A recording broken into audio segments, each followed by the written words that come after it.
선정 당사자는 공동의 이익에 관하여 공동하여 소송을 할 다수자 가운데 선정되어 다수자 전체를 위하여 당사자가 되는 자를 말합니다. 좀 어려우니 예를 들어 설명드릴게요.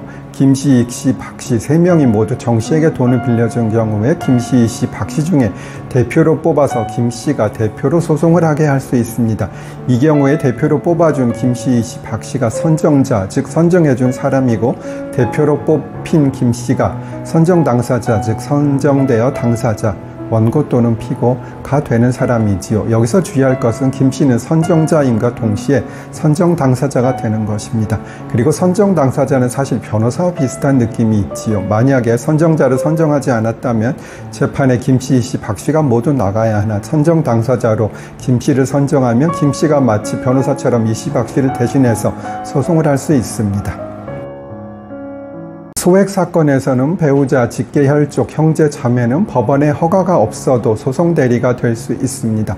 제가 옛날 책을 보고 있는데 호주도 소송 대리인이 될 수 있다고 되어 있네요. 여러 번 말씀드렸듯이 현재는 호주제가 폐지되어서 없습니다. 따라서 호적이라는 것도 존재하지 않고요.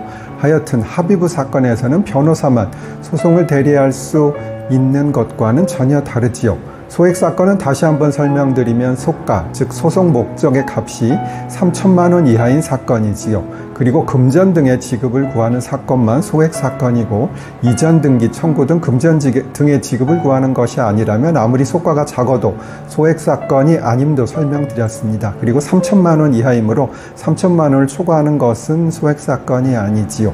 따라서 변호사들이 소액사건이 아닌 중액사건으로 재판을 받기 위해서 3천만 100원이라는 이상한 금액으로 청구하는 일이 많습니다.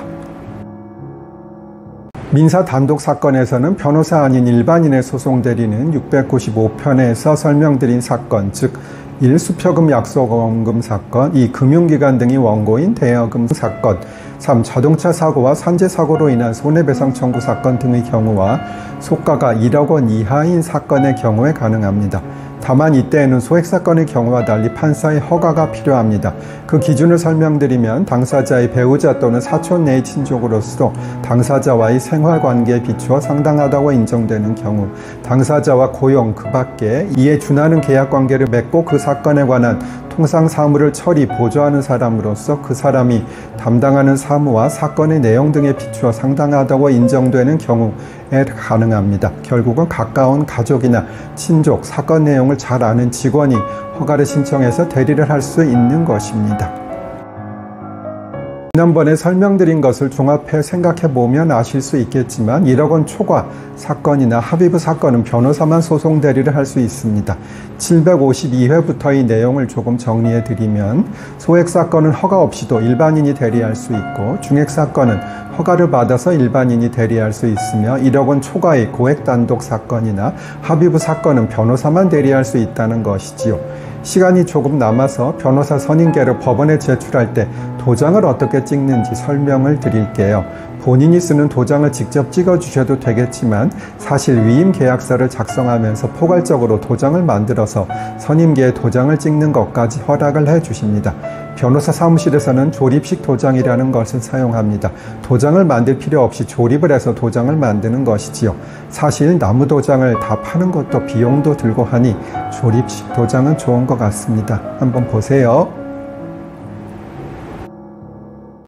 김땡땡이라는 교사를 하는 의뢰인이 무고죄로 기소되어서 저를 선임해 주셨습니다. 보통은 무고는 고소장을 제출하는 경우가 많으나 김땡땡님의 경우는 검사에게 진술하면서 거짓말을 했는데 그것이 무고로 인지되어 기소되었네요. 사실 본인은 기억이 잘 나지 않아 진술한 것으로 무죄 주장을 하고 싶어 했으나 저희가 기록을 검토한 결과 무죄를 받기는 상당히 어려워 보였습니다. 그래서 김땡땡님을 설득하여 자백을 하기로 하였고, 다만 무고 사건에서 자백을 하면 형을 면제 또는 감경하도록 하는 규정이 있는 것을 자세히 주장했습니다. 그러나 저는 변론을 하면서도 감경은 해줄 수 있으나 면제는 해주기 어렵다고 생각했습니다. 그런데 담당 판사님이 기록을 자세히 읽고 형의 면제를 해주셨고요. 여기에는 저희 법원 소속 정 변호사님이 서명과 변론을 잘해주신 것도 한몫을 했지요. 그래서 김땡땡님은 보육교사로서의 신분을 그대로 유지할 수 있게 되었습니다. 축하드려요.